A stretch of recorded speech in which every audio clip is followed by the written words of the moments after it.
बिस्मिल्लाहिर्रहमानिर्रहीम। अस्सलाम वालेकुम। Hello everyone. उम्मीद करता हूँ आप सब खैरियत से होंगे। आज जो हमारा पॉपुलर फिक्शन है that's about Frankenstein by Mary Shelley. बहुत ही इंटरेस्टिंग नावल है और इस नावल में हम डिस्कस करेंगे की फैक्ट्स, सेटिंग, कैरेक्टर, समरी और लास्ट में इस नावल का जो थीम होगा वो डिस्कस किया जाएगा। सो टाइम को वेस्ट किए बगैर let's get started.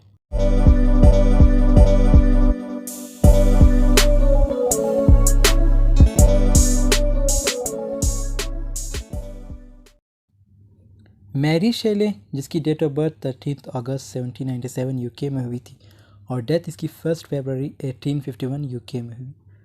Mary शेले Gothic novels लिखती थी और ये फ्रैंकेनस्टीन ये भी एक गॉथिक नावल है जिसमें हॉरर होता है और ये एक इंग्लिश नावलिस्ट थी and she also edited and promoted the works of her husband. और तो ये इसका शॉर्ट सा इंट्रोडक्शन था और अब हम बात करेंगे इसके की फैक्ट के बारे में। इस नावल के इस नावल का जो टाइटल है वो फ्रैंकेनस्टीन और the modern Prometheus. It was written by a teenager namely Mary Shelley. जब इसने लिखा था उस वक्त इसकी एज 18 थी और जब पब्लिश कराया गया तब इसकी एज 20 ईयर्स थी। इन 1818 इट वाज पब्लिश्ड और इसने ये बताया था कि she got the idea of this novel फ्रैंकेनस्टीन from her dreams. और इसके साथ साथ अगर देखा जाए फ्रैंकेनस्टीन was the name of a scientist not the monster meanwhile. तो इस नावल में आपको एक मॉन्स्टर भी नज़र आएगा और उसके क्रिएटर कौन थे वो भी एक करेक्टर है, उसको हम डिस्कस करेंगे। Frankenstein was originally slammed by critics. इसको बहुत क्रिटिसाइज़ भी किया गया था जब स्टार्ट में यह था 1818 में। Many critics based it, but Frankenstein is considered the first science fiction। तो ये इसको कंसिडर किया था कि ये पहला नावल है जो साइंस फिक्शन में था। डेट ऑफ फर्स्ट पब्लिकेशन जनवरी 1 1818। यानरा की बात करते हैं, गॉथिक साइंस फिक्शन है। गॉथिक का मतलब है जिसमें हॉरर होता है। पब्लिशर जो है इसके लैंकिंगटन है, Hughes, Harding, Moyer and Jones. Protagonist जो है इसके विक्टर जो है फ्रैंकेनस्टीन है। Antagonist Frankenstein's monster. और and the first Frankenstein film was produced by Thomas Edison in 1910। Tone जो है इसका गॉथिक है, रोमांटिक भी है, इमोशनल भी है, ट्रेजिक भी है और फेटलिस्टिक भी है।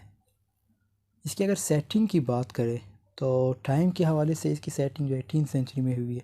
स्विट्ज़रलैंड इन 1816। फिर उसमें डिफरेंट जगह आ जाते हैं जैसे स्विट्ज़रलैंड 1816, लंदन 1816 टू 1817 और different places of Europe like France, Scotland, North Pole in 18th century. तो इसकी मतलब जो ओरिजिनल सेटिंग हुई है वो है 18th सेंचुरी। उसके बाद अगर करेक्टर्स की बात करें तो सबसे पहला करेक्टर हमारे पास आता है वो है विक्टर फ्रैंकेनस्टीन। ये क्रिएटर है मॉन्स्टर के, जिसने मॉन्स्टर बनाया था। अब जब ये मॉन्स्टर बना लेता है तो डिप्रेस रहता है, इसके अंदर एक खौफ होता है और ये डायरेक्ट स्कूल से रिटर्न होते हैं किधर, अपनी फैमिली की तरफ। और जो मॉन्स्टर इसने बनाया था इसकी पूरी ज़िंदगी गुजर जाती है उस मॉन्स्टर को डिस्ट्रॉय करने में। दूसरा कैरेक्टर हमारे पास द मॉन्स्टर है। ये वो मॉन्स्टर है जो विक्टर फ्रैंकेनस्टीन ने बनाया था while at the University of Ingolstadt, formed into a hideous and gigantic creature। तो ये भी एक बहुत बड़ा क्रिएचर होता है और इसको किसने बनाया था? विक्टर फ्रैंकेनस्टीन ने बनाया था। हेनरी क्लेवरल जो कि विक्टर्स की बेस्ट फ्रेंड है, who helps Victor in his time of need. जब भी विक्टर को ज़रूरत होती है तो ये इसकी हेल्प करता है। The monster kills Henry after Victor breaks his promise of creating a female companion for the monster।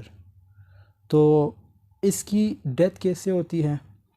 इसकी डेथ भी वही बंदा करता है जो मॉन्स्टर होता है। विक्टर ने जो मॉन्स्टर बनाया था वही मॉन्स्टर जो है इसके दोस्त को मारता है, हेनरी को। क्यों मारता है? क्योंकि जब मॉन्स्टर ये डिमांड करता है विक्टर से कि वो इसके लिए एक फ़ीमेल मॉन्स्टर बनाए तो विक्टर जो है इनकार करता है और उसके बदले में जो मॉन्स्टर है वो हेनरी को मार देता है। फिर करेक्टर आता है एलिज़ाबेथ लेवेंजा, जो कि ऑर्फन चाइल्ड है और फ्रैंकेनस्टीन फैमिली ने इसे अडॉप्ट किया होता है और लिविंगली रेज्ड विद विक्टर। और एलिज़ाबेथ जो है बाद में इसकी जो मीन्स शादी होती है वो किसके साथ होती है, विक्टर फ्रैंकेनस्टीन के साथ। और ठीक हनीमून मीन्स जब हनीमून इनका होता है उसी रात जो मॉन्स्टर है वो एलिज़ाबेथ लेवेंजा को भी मार देता है। फिर उसके बाद करेक्टर आता है अल्फोंस फ्रैंकेनस्टीन।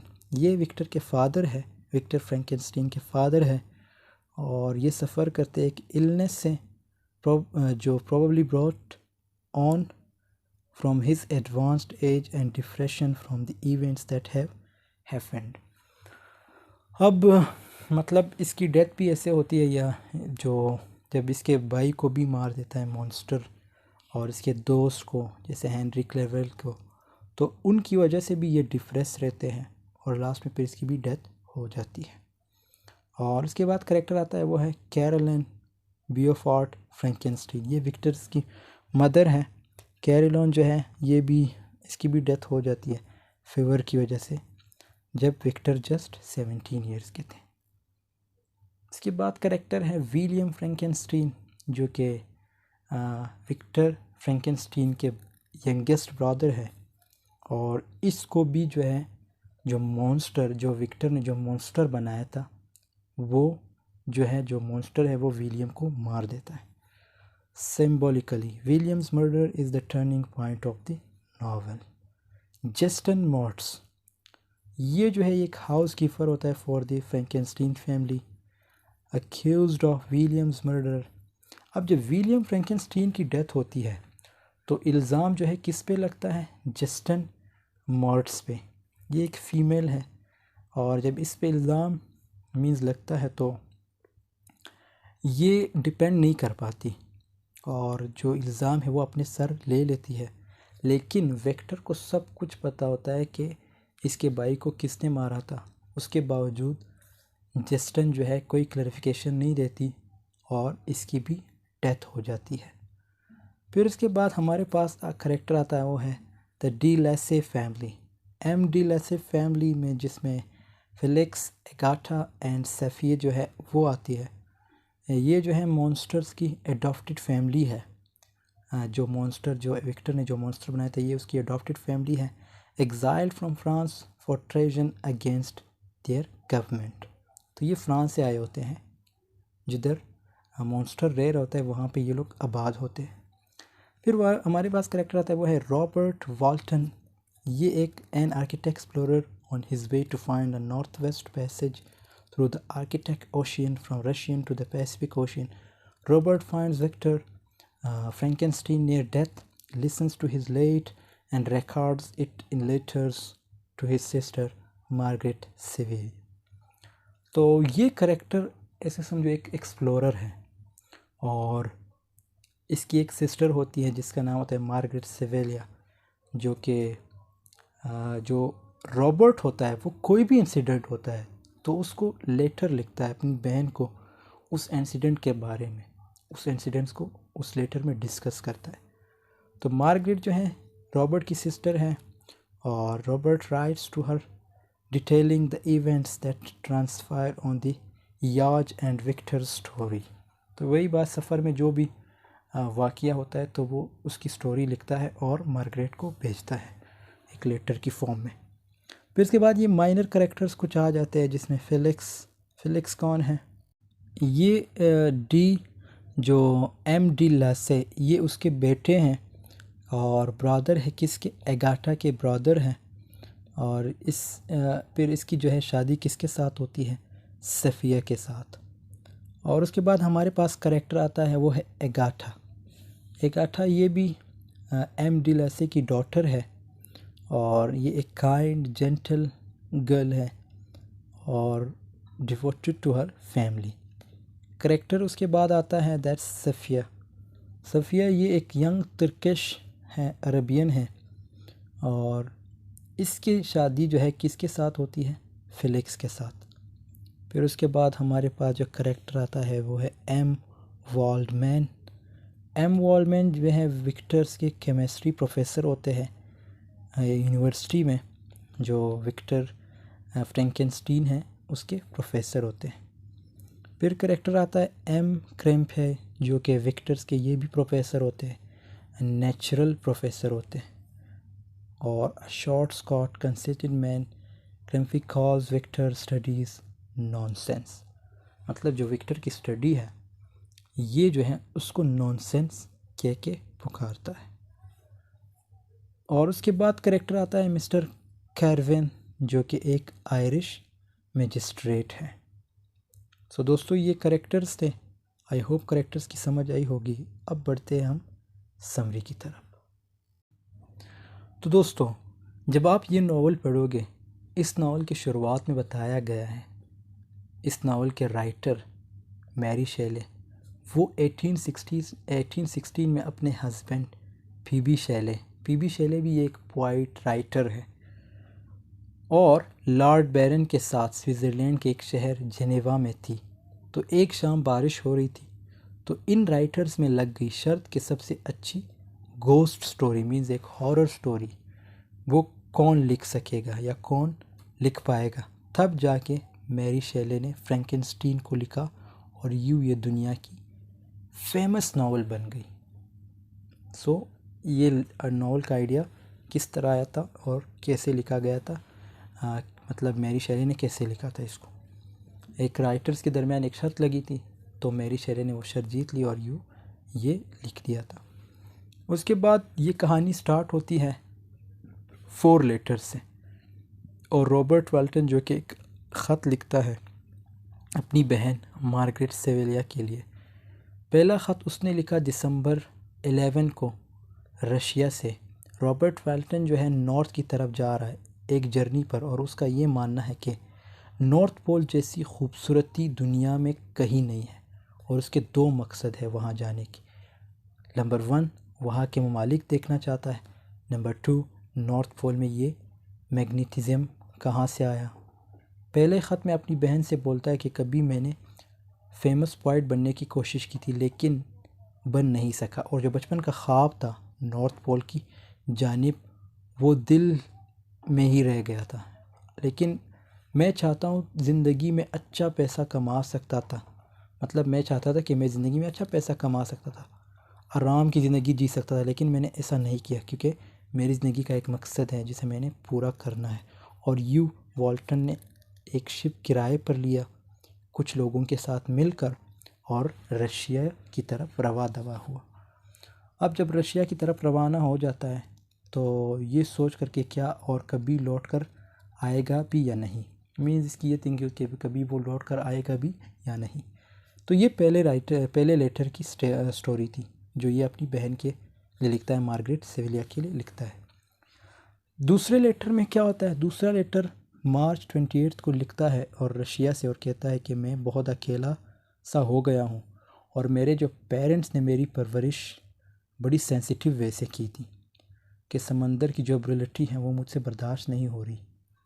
और एक पोएम का जिक्र करता है, उस पोएम में भी समंदर की ब्रुटलिटी का जिक्र है। अब तीसरा ख़त क्या होता है, तीसरा ख़त जो है 7 जुलाई को लिखता है कि मौसम अब कुछ जो है मीन्स साफ़ हो चुका है या हुआ है, और नेचर के बारे में डिस्कस करता है। तो तीसरा लेटर मुख्तसरन था और नेचर के बारे में डिस्कस करता है।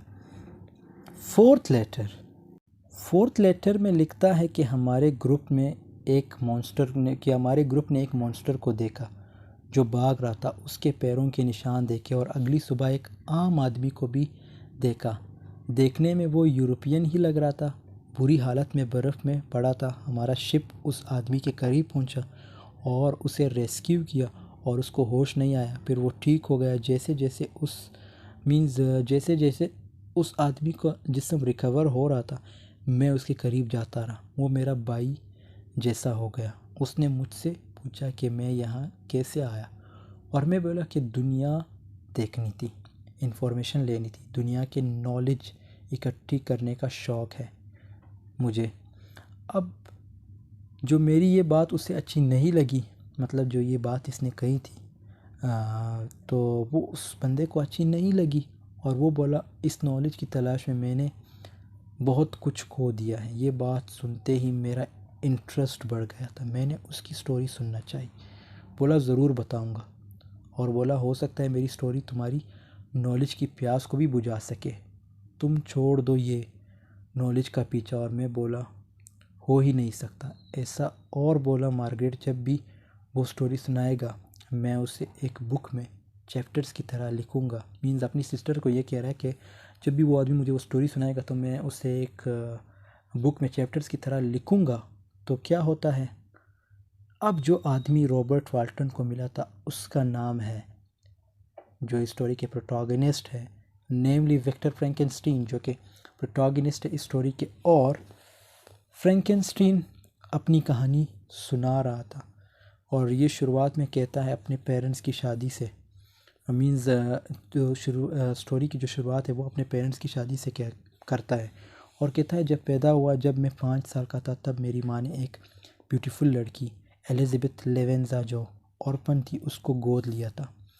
और मैं एलिज़ाबेथ को बहन नहीं मानता था, उसे कज़न मानता था, और वो भी मुझे अपना कज़न ही मानना पसंद करती थी। बचपन मेरा बहुत अच्छा गुजरा। एलिज़ाबेथ के साथ मैं पोइट्री पढ़ता था और मेरा एक और दोस्त भी था जो गरीब था, उसका नाम हेनरी क्लेरवेल था। मेरी तरह उसका भी एक ख्वाब था कि हिस्ट्री में अपने नाम दर्ज करवाए। और जैसे जैसे मैं बड़ा होता जा रहा था, मेरा इंटरेस्ट नेचुरल फ़िलासफ़ी में बढ़ता जा रहा था। जितने भी उस फील्ड में थिंकर थे सबको पढ़ा। एक दिन मैंने देखा एक दरख्त पर बिजली गिरी, उसको देखकर मेरे माइंड में ये बात आई कि अभी भी ये बिजली गिरी इस दरख्त पर, तो साइंस की ये जो लॉ है, ये जो लॉ होती है, ये बियॉन्ड इमेजिनेशन है।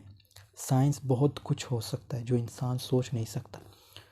वो मीन्स अब वो साइंस में होता है। जब साइंस इतना सब कुछ है तो मैं नेचुरल फ़िलासफ़ी क्यों पढ़ रहा हूँ। फिर दिमाग में आया कि मुझे फैक्ट्स फैक्ट्स के बारे में स्टडी करनी चाहिए, फैक्ट्स बेस्ड स्टडी करनी चाहिए। जैसे मैथ। जब 17 साल का हुआ तो ज़िंदगी में एक हादसा हुआ। एलिज़ाबेथ को एक टाइप का बुखार हुआ और मेरी माँ भी उस बुखार में मर गई थी। जाते जाते वो कहने लगी कि मेरी एलिज़ाबेथ से शादी हो जाए और मैं फैमिली छोड़कर दूर कहीं जाके स्टडी करूं। और मैं चला गया और यूँ मेरी मुलाकात हुई फ़िलासफ़ी के एक टीचर से। वो बोला कि अभी तक तुमने जो भी स्टडी किया है, just that is completely waste of time. फिर क्या होता है कि दूसरे प्रोफेसर से मुलाकात हुई। वो केमिस्ट्री के प्रोफेसर थे, उन्होंने पावर पर लेक्चर दिया और साइंस में सक्सेसफुल था और मीन्स उसे काफ़ी अवार्ड्स भी मिले थे। मैं उनसे इंस्पायर हुआ और अपनी सारी बात उनको बताई कि अभी भी मेरी माँ की डेथ हुई है, मेरा एक प्लान है कि हम मरे हुए ऑब्जेक्ट्स को ज़िंदा कर सकें। अब स्टोरी की असल शुरुआत यहाँ से होती है। मीन्स जो ट्विस्ट है वो यहाँ से होता है कि मीन्स जो मरे हुए ऑब्जेक्ट्स हैं उनको ज़िंदा कर सकूँ। अब मिस्टर वॉल्टसन, जो प्रोफेसर मिस्टर वॉल्टसन है, उसने मेरे मजाक नहीं उड़ाया। मीन्स उस प्रोफेसर ने मेरी बात सुन के ये मजाक नहीं उड़ाया, वो इंस्पायर हो के उसने मुझे ये कहा कि मैं तुम्हारी सपोर्ट करने के लिए राज़ी हूँ। और 2 साल तक सही मानों में खोया, मीन्स जो स्टडी है उसमें खोया रहा, अपने काम में और फैमिली सब से दूर रहा, अपने होश ही नहीं था। और यूँ मुझे ज़िंदगी का एक सीक्रेट पता चला कि ज़िंदगी आखिर मिलती कैसी है, इंसान ज़िंदा कैसे है। और फिर मैंने फ़ैसला किया कि एक ज़िंदा आदमियों की एक पूरी कम्युनिटी बनाऊंगा। फिर मैंने एक सैंपल बनाने के लिए एक क्रिएचर बनाने की कोशिश की। उस पर काफ़ी टाइम लगा, लगाया, अकेला काम करता रहता था अपने अपार्टमेंट में एक ऐसी बॉडी बनाने के लिए जिसके अंदर जान हो, ऑब्जेक्ट्स को ज़िंदा करने के लिए। और अगर मैंने ऐसा कुछ बना दिया तो पूरी कम्युनिटी मुझे गॉड की तरह पूछेगी। और यूँ मैंने एक ज़िंदा क्रिएचर बना दिया। जैसे ही वो क्रिएचर ज़िंदा हुआ मुझे उससे डर सा लगने लगा और मैंने सोचा ये तो मॉन्स्टर बन गया है। अब ये मॉन्स्टर जो बना लेता है ना, तो मीन्स एक ये काफ़ी टाइम उस पर गुजार लेता है उसको बनाने में। तब वो मॉन्स्टर बन गया, मैं उस रूम से भाग गया। क्यों भाग गया? क्योंकि उससे डर लगने लगा। वो एक अजीब किस्म की तख्लीक हुई, मीन्स एक अजीब किस्म की चीज़ बन गई थी। मुझे नींद नहीं आती थी। मीन्स जो विक्टर फ्रैंकेनस्टीन है वो ये कहता है कि जब मैंने उसको बनाया तो मुझे नींद भी नहीं आती थी। फिर मैं उठ गया उस मॉन्स्टर को देखने, लेकिन वो बहुत खौफनाक था, उसकी मौजूदगी बिल्कुल बर्दाश्त नहीं हो रही थी। मैंने वो जगह छोड़ दिया, पूरी रात बाहर गुजारी और यूँ मैं हेनरी के पास पहुंचा। वो जर्मनी आया था पढ़ाई करने के लिए, हम भी उस मॉन्स्टर को देखने गए थे। मेरी अपार्टमेंट, लेकिन वो वहाँ नहीं था। मीन्स ये दोनों फिर उसको देखने गए थे, लेकिन वो मॉन्स्टर वहाँ नहीं था। और हमें खुशी हुई और यूँ मैं बीमार पड़ गया था और महीनों बीमार रहा।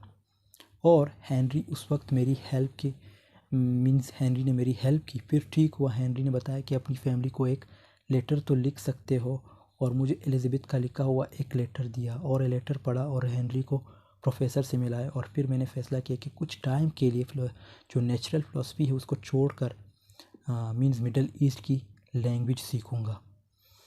अब हेनरी के साथ, और मीन्स मिडल ईस्ट की लैंग्वेज किसके साथ सीखूँगा? हेनरी के साथ। और फिर हमने फ़ैसला किया कि एक बार जर्मनी घूमने जाए। फिर जब हम वापस मीन्स लौट रहे थे, मेरे फादर का एक लेटर मिला मुझे जिसमें लिखा था कि छोटे भाई विलियम, जो छोटा भाई है तुम्हारा विलियम फ्रैंकेनस्टीन की डेथ हो गई। अब किसने मारा उसे मुझे भी पता नहीं चला। मैं उस जगह पर गया जहाँ पर मेरे भाई को मारा था। उस जगह को देखने के बाद रास्ते में मैंने एक लाइट चमकती हुई देखी।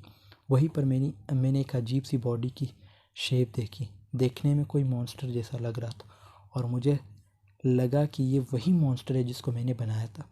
और जब मैं घर पहुंचा, घर की नौकरानी जस्टिन मॉट्स पर मीन्स सारे शक कर रहे थे कि उसने मेरे भाई का मर्डर किया है। और मैंने कहा कि जस्टिन ने कुछ नहीं किया। और जब जस्टिन का ट्रायल था कोर्ट में, तब उसके जेब में एक पोर्ट्रेट था और अपने मीन्स जो उसको अपना खुद समझ नहीं आ रहा था कि मेरे साथ हो क्या रहा है, कि मैं कहाँ आ गई हूँ। और उसे मौत की सज़ा हो गई। अब कोर्ट की तरफ से जस्टिन, जो इसके घर की नौकरानी थी, उसे मौत की सज़ा हो गई। मैंने वकील से बात करने की कोशिश की, लेकिन वो बोला कि जस्टिन ने अपना गुनाह खुद कबूल किया। अब जस्टिन ने कत्ल तो नहीं किया था, लेकिन जस्टिन ने अपना गुनाह खुद कबूल किया। अब उसने क्यों किया ये आगे स्टोरी में पता चल जाएगा। और मैं जेल में गया नौकरानी यानी जस्टिन से मिलने के लिए। तो मैंने कहा जब गुनाह नहीं किया तो एक्सेप्ट क्यों की? वो बोली कि मुझे प्रेशराइज़ किया गया और जस्टिन को लटका दिया गया और मुझे गिल्टी महसूस हुई। अब किसको गिल्टी महसूस हुई? विक्टर फ्रैंकेनस्टीन को गिल्टी महसूस हो रही थी। और मैंने तो अमवात का ज़िम्मेदार हुआ। मीन्स मैं दो अमवात का ज़िम्मेदार हूँ, एक अपने भाई का और दूसरे ये इसकी जो घर की नौकरानी थी जस्टिन, उसका। और तब तक कर मैंने फैमिली के साथ वेकेशंस पर जाने का फ़ैसला किया और सुसाइड के ख़यालात भी आ रहे थे और दिल कर रहा था कि मॉन्स्टर से बदला लूँ। और अब मैं फ़्रांस की ट्रिप पर निकल गया सुकून की तलाश में। और अब मुझे थोड़ा सुकून भी मिला, लेकिन ये ज़्यादा वक्त के लिए नहीं था। और अब मॉन्स्टर फिर दिखा। मैंने उसे अपना गुस्सा दिखाया और उम्मीद की कि ये ख़ुद ख़त्म हो जाएगा, लेकिन वो मुझे बोला मैं तुम्हारे फर्स्ट मैन हूँ। मीन्स अब इसका सामना किसके साथ होता है? मॉन्स्टर के साथ। और मॉन्स्टर क्या कहता है कि मैं तुम्हारा फर्स्ट मैन हूँ और मुझे बना के छोड़ दिया तुमने, मैं तुमसे बहुत नाराज़ हूँ। ये सारी बातें अब कौन कर रहा है? मॉन्स्टर। किससे? इसके क्रिएचर जो मीन्स विक्टर से ये सारी बातें कर रहा है। और बोला कि मेरी स्टोरी सुनो। कौन कह रहा है कि मेरी स्टोरी सुनो? मॉन्स्टर कह रहा है। किससे? विक्टर फ्रैंकेनस्टीन से कह रहा है कि मेरी स्टोरी सुनो। और मैं उसके पीछे पीछे चलता गया। एक जो ग्लेशियर है, मैं उसने मीन्स वहाँ पे वो मुझे ले गया और यूँ मुझे वो स्टोरी सुनाने लगा और बोला कि जब तुमने बनाया तो मैंने जब तुमने मुझे बना लिया था तो मैं तुम्हारे अपार्टमेंट से चला गया था। मैंने लाइट देखी, अंधेरा भी देखा। मैं बहुत भूखा था, मीन्स उसे भूख लगी थी, ठंड लग रही थी, आग जैसी गर्म चीज़ की तलाश थी। लेकिन मैं जहाँ जाता था लोग मुझसे डरते थे। तो मैंने फ़ैसला किया जितने लोगों से दूर रहा जाए उतना ही बेहतर है। और यूँ एक जगह मिली जहाँ मैं छुप सकता था, कॉटेज मीन्स एक झोंपड़ी साइड पे, और वहाँ से मैंने लोगों को देखता था। मीन्स उस जो झोंपड़ी थी, जो कॉटेज थी, वहाँ से मैं लोगों को मीन्स एग्ज़ामिन करता था, उनको देखता था कि वो क्या करे। और एक फैमिली बहुत दुखी थी, समझ नहीं आया क्यों, क्योंकि उस फैमिली का मालिक ओल्ड था, भूखा था, ब्लाइंड था। तो मुझे भूख तो लगती थी, तो मजबूरी में मैं उनका सारा खाना खा जाता था और उनके लिए रात में कॉटेज के बाहर लकड़ियाँ रखता था। बाद में मुझे समझ में आया कि ये लोग जो आवाज़ें निकालते हैं ये आपस में बातें करते हैं। तो मैंने उनकी लैंग्वेज सीखने की कोशिश करने लगा उस फैमिली में। मीन्स जो है, लड़के का नाम था फिलिक्स। उस फैमिली में एक लड़के का नाम था फिलिक्स और लड़की का नाम था एगाथा। ये दोनों आपस में बहन भाई थे। उनसे बहुत कुछ सीखने को मिला। मैंने अपनी चाल डाल बदल ली, मीन्स जो चाल डाल थी वो बदल ली। मीन्स उनके जैसा बनने की कोशिश की, बोलने की कोशिश की, रहने की कोशिश की। और एक दिन मैं पानी के पूल में पहुंच गया और मुझे देखकर सब लोग चिल्ला चिल्ला के भाग गए। उस वक्त मुझे समझ आया कि जितनी भी मीन्स जितना भी जेंटल मैन या जेंटल बनने की कोशिश करूं, लेकिन लोग तब भी मेरे अपेरेंस देखने ही मीन्स देख के ही डर जाएंगे। ये दुनिया में लोग अपीयरेंस देखते हैं। और स्प्रिंग का मौसम है, आते आते मुझे भी उम्मीद आ गई अपने फ्यूचर को लेकर और सोसाइटी के लोगों के बारे में। ज़्यादा जानने लगा मेरी अपनी कोई सोसाइटी नहीं, मैं एक मॉन्स्टर हूँ और बिना किसी दोस्त के यूं ही मरूंगा। मुझे पहले इन सोसाइटी के रूलर्स का मीन्स जो रूल्स है उनका पता नहीं चला। इस चीज़ ने मेरी कंडीशन को और ज़्यादा बदतर कर दिया। उसके बाद मुझे एक किताब मिली जिसने मेरी ज़िंदगी को बदल के रख दिया। बहुत कुछ सीखने को मिला। उस किताब का नाम था जॉन मिल्टन की जो लास्ट बुक है पैराडाइज लॉस्ट, उसके बारे में था। पैराडाइज लॉस्ट पे भी मैंने काफ़ी वीडियोस बनाई है, तो वो अगर देखनी है तो प्लेलिस्ट में मौजूद है। अब किसको ये किताब मिली? ये जो मॉन्स्टर है उसे किताब मिली। किसकी किताब थी? जॉन मिल्टन की, पैराडाइज लॉस्ट। और उसमें मैंने एडम और ईव की सारी कहानी पढ़ी और ख़ुद को एडम की तरह मानने लगा। अब ये बहुत इंपॉर्टेंट पॉइंट्स हैं, इसको जहन में रखिएगा।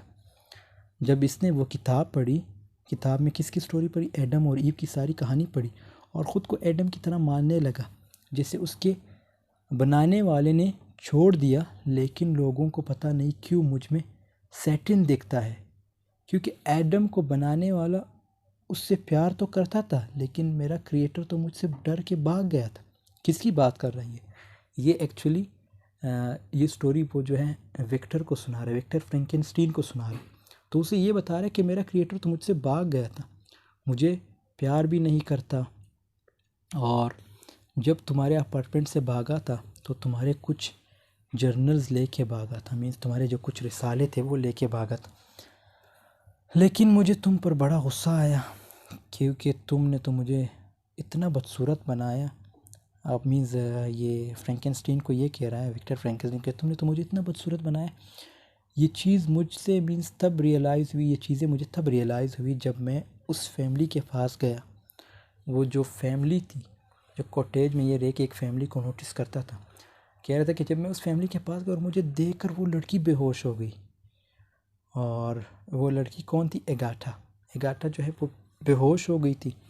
मैं वहाँ से भाग गया और जब नेक्स्ट डे फिर गया तो उस फैमिली ने तो अपना घर ही बेच दिया था। और फिर मैंने उनकी कॉटेज में आग लगा दी और जिनेवा के लिए निकल पड़ा तुमसे बदला लेने के लिए।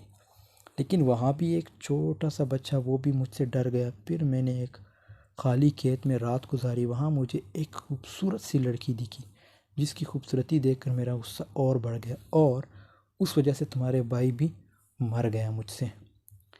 और यूँ ये कहानी मॉन्स्टर ने उसे सुनाई और यूँ मेरा दिल हुआ कि एक और ऐसा क्रिएटर बनाऊं। और ये सब इसलिए किया क्योंकि मुझ तुम पर गुस्सा था। अब तो कोई गुस्सा नहीं और मैं तुमसे वादा करता हूँ तुम मेरे लिए एक फ़ीमेल मॉन्स्टर बनाओ। अब ये डिमांड कौन कर रहा है? वही मॉन्स्टर जो मेल मॉन्स्टर है, विक्टर फ्रैंकेनस्टीन से ये डिमांड करे कि मेरे लिए एक फ़ीमेल मॉन्स्टर बनाओ। मैं उसे लेकर साउथ अमेरिका चला जाऊँगा। ह्यूमन से बिल्कुल दूर, इंसानों से बिल्कुल दूर। लेकिन मुझे उस मॉन्स्टर पर गुस्सा तो था, क्योंकि उसे देखकर मुझे जो बाई है उसकी याद आती थी, साथ में जो इसके जो घर की नौकरानी थी जस्टिन, उसने इल्ज़ाम सारा अपने सर पे लिया था, उसकी याद आती। लेकिन फिर मैं सोचता था कि मैंने इसे ऐसा बनाया है। मींस अब विक्टर को भी रियलाइजेशन हो रही है कि मैंने तो इसे खुद ऐसा बनाया है। और फादर कह रहे थे कि आप शादी करनी चाहिए, तो स्टोरी फिर कन्वर्ट हो जाती है फैमिली की तरफ। और अब फादर कह रहे थे कि अब शादी करनी चाहिए, उसकी वजह से मैं इंग्लैंड चला गया। मैं और हेनरी जो है अक्टूबर में इंग्लैंड पहुंचे और फिर हम दोनों स्कॉटलैंड गए। वहाँ मैंने हेनरी को एक दोस्त के पास छोड़ा और आगे का सफ़र अकेले करने लगा। और वहाँ पर एक लैब बनाई अपने सीक्रेट प्रोजेक्ट पर काम करने में। और एक रात मेरे दिमाग में एक ख़्याल आया। अब ये लैब पता है इसने क्यों बनाई थी? क्योंकि इसने एक फ़ीमेल मॉन्स्टर बनानी थी। अब इसके माइंड में अचानक एक और ख़्याल आता है, और वो ख़्याल क्या होता है कि फ़ीमेल मॉन्स्टर तो मैं बना रहा हूँ, लेकिन अगर ये बन गई एक मॉन्स्टर, कल को ये लोग मीन्स लोगों को मार रहा है, जो बना हुआ है, जो मेल मॉन्स्टर है वो लोगों को मार रहा है मीन्स। तो अगर मैंने एक फ़ीमेल मॉन्स्टर बना ली, वो भी इंसानों को मीन्स खा जाएगी, इंसानों को मारेगी। तो और अगर ये दोनों फिर उसके बाद इसकी एक और सोच बन जाती है विक्टर फ्रैंकेनस्टीन की, कि अगर सपोज़ मैंने फ़ीमेल मॉन्स्टर भी बना ली, तो कल को जब वो इंटर कोर्स करेंगे तो उनके बच्चे होंगे, और वो बच्चे भी डेविल्स होंगे, एक शैतान की रूप में होंगे। मीन्स एक ढेर लग जाएगी शैतानों की। और यूँ मेरी नज़र पड़ी उस मॉन्स्टर पर जो खिड़की से झांक रहा था।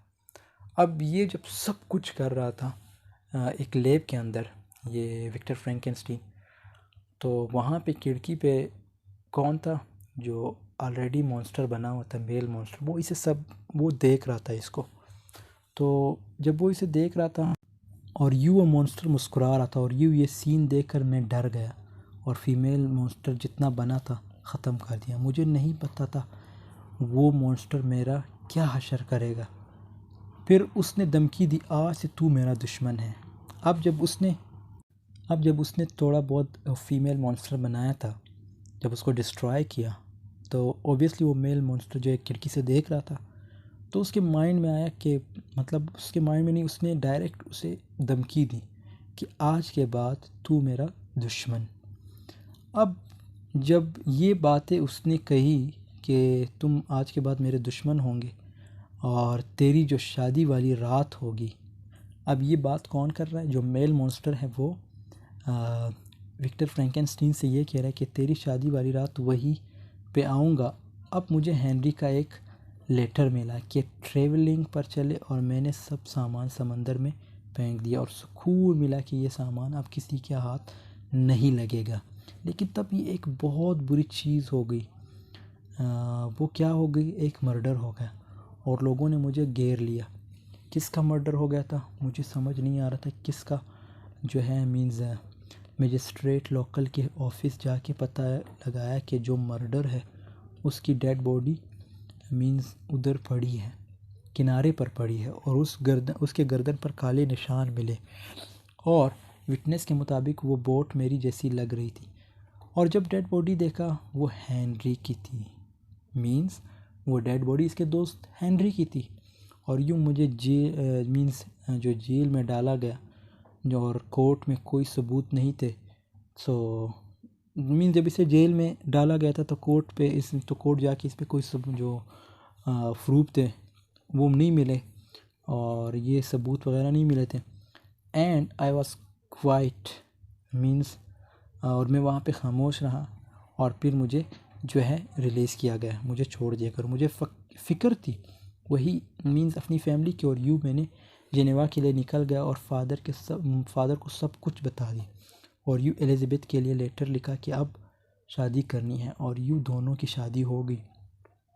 फिर हम हनीमून के लिए इटली निकल गए, और अब मुझे मॉन्स्टर के आने का इंतज़ार था, और पिस्तौल तैयार रखी थी। और यूँ बेडरूम से एलिज़ाबेथ की चिल्लाने की आवाज़ें आई। मैंने जाकर देखा तो उसकी डेड बॉडी थी, और यूँ मॉन्स्टर खिड़की से निकल गया। मैंने गोली चलाते हुए वो बच गया और यूँ कुछ महीनों बाद मेरी पूरी दुनिया बिखर गई। मुझे मीन्स कोर कटनी जो नहीं होती उसमें बांध दिया गया था। जब होश आया तो सारी स्टोरी जो है मजिस्ट्रेट को सुनाई, लेकिन उसे यकीन नहीं हुआ। फिर भी उसने कहा उसे मॉन्स्टर को पकड़ना था, मीन्स वो पकड़ना इम्पॉसिबल है। मतलब उसने ये कहा कि मॉन्स्टर को पकड़ना तो इम्पॉसिबल है। और अब मैंने हमेशा के लिए जिनेवा छोड़ने का फ़ैसला किया, जिनेवा जो कि स्विट्ज़रलैंड में है, और सबकी कब्रों पे जाके कसम खाई कि मैं उस मॉन्स्टर को मार दूंगा। कि मॉन्स्टर के मीन्स जो कहने पर कि जो अब जब मॉन्स्टर ये देखता है कि वो सबकी कब्रों पे जा रहा है तो वो उधर से एक आवाज़ आई। फिर लड़ने की कोशिश की मीन्स उसके साथ, और मीन्स उसके साथ लड़ने की कोशिश की, लेकिन वो निकल गया और मैं मॉन्स्टर का पीछा करते करते तुम लोगों ने मुझे यहाँ रेस्क्यू किया। तो ये कहानी थी जो विक्टर ने मुझे सुनाई। यहाँ पर कहानी का जो नरेटर बोलता है यानी वॉल्टन ये कहता है, जो विक्टर ने मुझे सुनाई, वॉल्टन अपनी बहन को लेटर्स में लिख रहा है। वो जानता है कि वो मरने वाला है और मरते हुए उसकी ज़बान पर एक ही चीज़ थी, बदला बदला बदला। अब कोई और नहीं, वो बदला किससे लेना चाह रहा है? वो जो मॉन्स्टर है उससे लेना चाह रहा है। और करे ना करे, लेकिन मुझे विक्टर की स्टोरी पर पूरा भरोसा है। अब ये बात कौन कर रहा है? वॉल्टन कर रहा है। कि लोगों को विक्टर फ्रैंकेनस्टीन की स्टोरी पे भरोसा हो या ना हो, लेकिन मुझे पूरा भरोसा है। और सितंबर के महीने में विक्टर गुज़र गया, जहाँ उसकी डेड बॉडी पड़ी थी वही मॉन्स्टर आया विक्टर की जो डेड बॉडी पर रोने लगा। मीन्स वो मॉन्स्टर अब उसकी डेड बॉडी पर रोने लगा। और मैंने बड़ी हिम्मत से मॉन्स्टर से कहा कि तुम कितने मीन हो, मीन्स कितने घटिया हो, यानी नीच किस्म के इंसान हो, तुम्हारी वजह से ये यहाँ पर पड़ा है। मॉन्स्टर ने अपने आप में मीन्स उसने गिल्टी फील की। मॉन्स्टर ने कहा कि तुम मीन्स जब उसने गिल्टी फील की, उसने आगे से मुझे कुछ नहीं कहा मॉन्स्टर ने, और गिल्टी फील की तो इसने अपने आप जो अपने बनाने वालों को मार दिया, और यूँ मॉन्स्टर ने भी अपने आप को मार दिया। तो यहाँ पे ये स्टोरी एंड हो जाती है। मीन्स मॉन्स्टर ने भी ख़ुद को मार दिया था, और साथ में जो इसका जो क्रिएटर था जिसने इसको बनाया था, नेमली विक्टर फ्रैंकेनस्टीन, उसकी तो डेथ होगी और उसको देखते देखते इसने भी अपने आप को मार दिया था। तो दोस्तों, आई होप इस स्टोरी आपको समझ आई होगी। और अब इसके थीम की बात करें तो इसका सबसे पहला जो पॉइंट है वो है नेचुरल लॉज। ठीक है, अब नेचुरल लॉज दैट्स इम्पोर्टेंट, और उसके साथ साथ दूसरा पॉइंट है एम्बिशन एंड फेलेबिलिटी। फेलेबिलिटी का मतलब है the likelihood of making errors. Dangerous knowledge, ज़्यादा नॉलेज भी नहीं होनी चाहिए कि इतनी नॉलेज हो कि बंदा गुमराह हो जाए। अब जैसे इसके पास इतनी नॉलेज थी तो इसने ये सोचा कि मुझे एक इंसान को बनाना चाहिए। तो जब इसने बनाया वही इंसान इसके लिए ख़तरा बन गया, इसकी फैमिली के लिए ख़तरा बन गया, और इस तरह इसके दोस्त को मारा। वो जो एक फ़ीमेल थी जस्टिन, जो कि इनकी हाउसकीपर थी, उसने अपने आप को मार दिया था। इसके भाई विलियम को मॉन्स्टर ने मार दिया था। So monstrosity, secrecy, family, lost innocent creation and isolation, appearance and judgment, love and lost, technology and knowledge, revenge and prejudice. So natural laws में अगर देखा जाए, लाइफ एंड डेथ जो है ये साइकिल है। It's a life and death cycle is a natural law. तो इंसान इस दुनिया में आता है तो उसने एक दिन ज़रूर मरना भी है। So it's natural law. दोस्तों, आई होप वीडियो समझ आई होगी, और I have tried my best to understand you. Video पसंद आई है तो ज़रूर लाइक, कमेंट और शेयर कीजिएगा। चैनल पे नए हैं तो चैनल को ज़रूर सब्सक्राइब कीजिएगा। मिलते हैं नेक्स्ट वीडियो में। कोई भी क्वेश्चन हो कमेंट सेक्शन में पूछिएगा। तब तक के लिए अल्लाह हाफ़िज़, टेक केयर ऑफ़ योरसेल्फ।